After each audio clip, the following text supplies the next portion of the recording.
Hey guys, Peter here to do an album review. Today I'm here to tell you all about the latest album from Testament, Titans of Creation, out April 3rd on Nuclear Blast. The album has 12 tracks, 58 minutes in length, and this is the band's 13th full-length studio album. This is a titan of a record for Testament, and there's no pun intended whatsoever. The album is absolutely magnificent. And let me break it down to you so that perhaps you can understand why I'm saying that this is a titan of a record and why, in my opinion, this is a magnificent record all around. I want to start off by talking a little bit about the structure. Great structure, really dynamic album.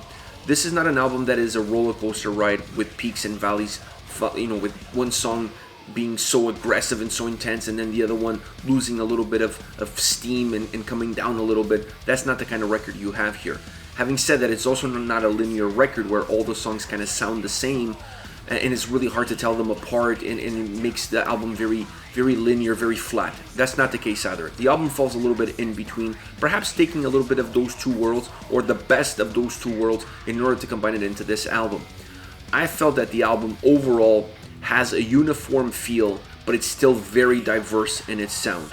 The way they did that is by holding on to some common denominators, some common characteristics on a song-by-song basis, and then changing some of the structure of the songs, some of the dynamics of the songs in terms of where they put the solos, how they created the solos, the riffs, the vocals, the style and vocals, how they used certain melodies in the choruses or in the verses.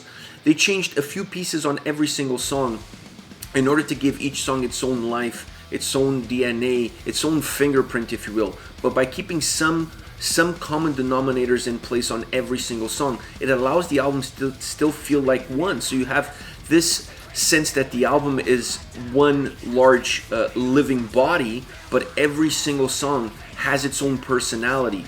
But as you look at them together in an album format, they all fit. They all fit. It's like they're all children of the same parents. Each track is a child of the same parents with their own individuality, but when you look at them, you can see the resemblances. You can see why they're all together, why it is a family. That's the overall feel of the dynamic and structure of this record. The core of this album, as far as sound is concerned, is definitely thrash metal. There was nothing else to expect from a Testament album. Having said that, I really felt on this record that you included a lot of sprinkles of other genres, a little bit of progressive, a little bit of more melodic metal, a little bit of even glam, hard rock. There's a lot of different influences at play. I don't think they really looked at that perhaps as a goal in order to create an album that's a lot more diverse from a sound perspective. To me, that's just how they created an album in terms of just letting their creativity go and let's create the best songs possible. And by creating the best songs possible, you have to attribute certain characteristics to the songs in order for them to work, in order for them to have a soul, to have life. And to me, by adding these external sources, these external genres to their main DNA of thrash metal, allows them to create an album that's very dynamic in the sound, that has a great presence, great volume, and also plays into that dynamic playability and the structure that the album has in terms of having this uniform feel but still sounding very dynamic. So all of those components together really play towards that in order to create an album that has a great presence, has, like I said, great soul from the first to the last track. Chuck's vocals are absolutely phenomenal. I could not talk about this album from Testament without mentioning this because his voice is like a fine wine. It seems to get better with age, and this album, in my opinion, shows that he's still on point. He really came across on this album almost not only with a vintage sound to his voice or how his voice delivers the lyrics or how his voice is used within the tracks, but I almost felt like I was listening to one of their earlier albums. I felt like I was being transported back in time to the early 90s, to that era of Testament. That's how good his vocals are, Chuck's vocals are on this record. Absolutely phenomenal.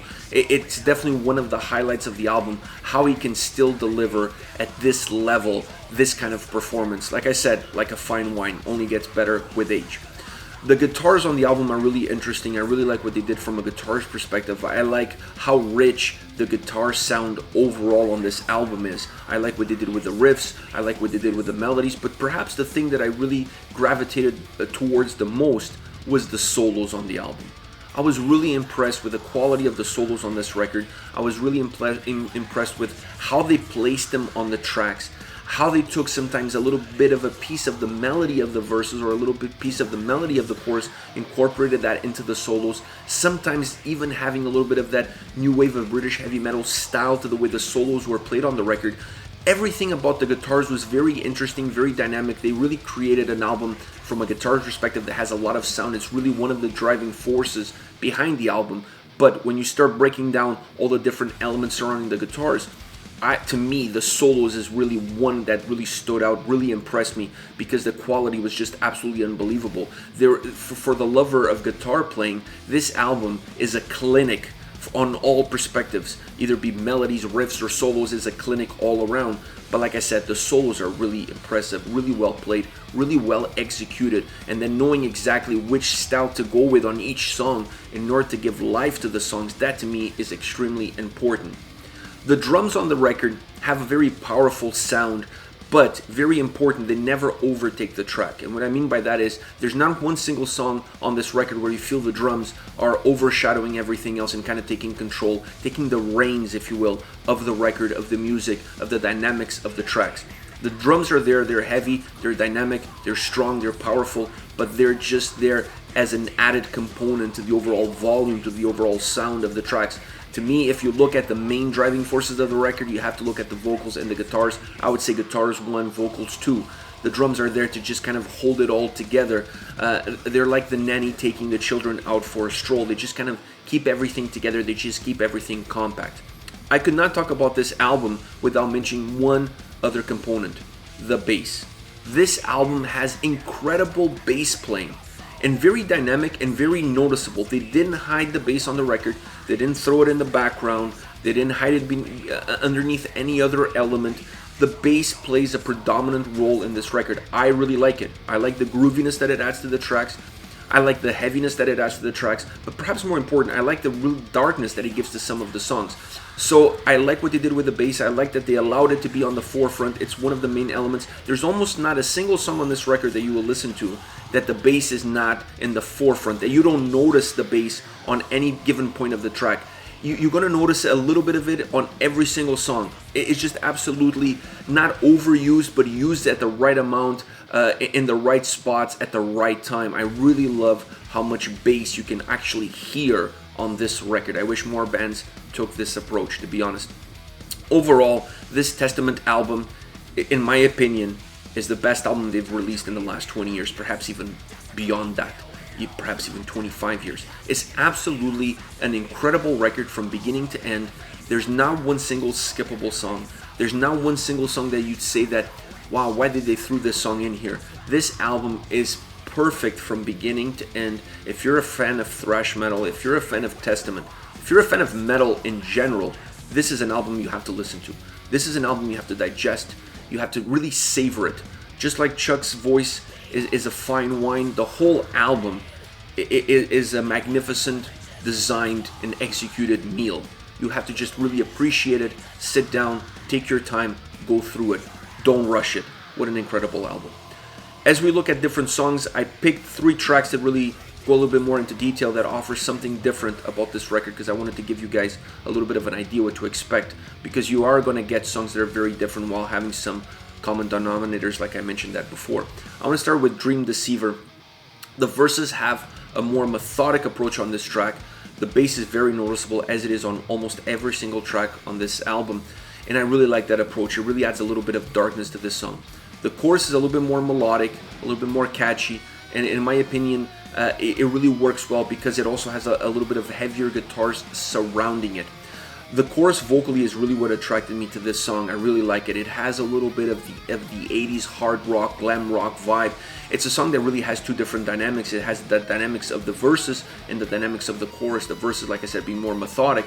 The verses being more methodic, and then when you get to the chorus really changes.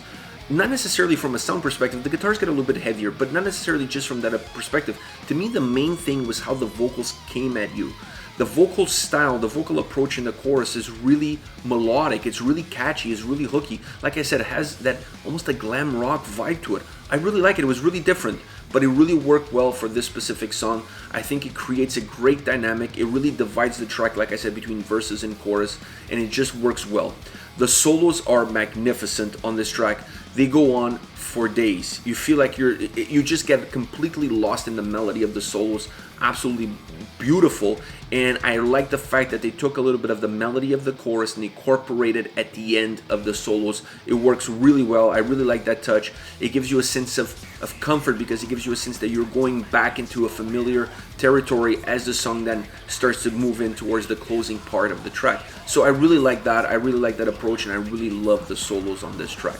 Next, City of Angels, a song that's about LA, as you probably figure out with the name City of Angels. I really like this song as well. Another song that doesn't hide the bass, really predominant, specifically at the opening, in the opening sequence. A song that has a lot more of an aggression to it, perhaps maybe not aggression, but at least intensity, specifically in the verses.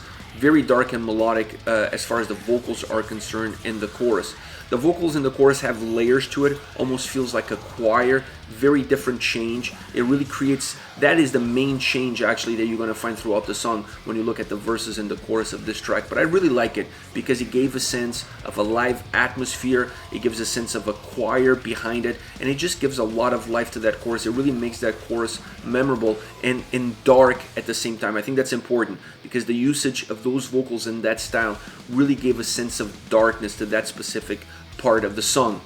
Then you get a solo that, in my opinion, really gives the song a lot of energy, gives the song a lot of melody. Following that solo, you get this guitar sound that almost sounds straight out of a Rage Against the Machine track. Very groovy, very Rage-like, and I really like that sound. And then I like how they incorporated a lot of heaviness into that sound in order to create this bigger wall of sound as far as the guitars are concerned, and then move into the second solo, which in my opinion is a lot more complex, a lot bigger sound-wise, and it has this extension. It just feels like it's growing, that is expanding through space. So the second solo is a lot more robust, has a lot more to offer. So you have one solo, you have that grooviness, Rage Against the Machine guitar style in the middle, then you have the second solo. And when you look at that stretch there, both of those, that whole stretch of solo, that grooviness and solo, the bookends on either end is this really incredible, almost sludge-like guitar riff that really merges into the first solo and then it merges out of the second solo. I really like that approach. They almost created this clinic of guitar playing that is a huge bridge within this track. It becomes almost the track.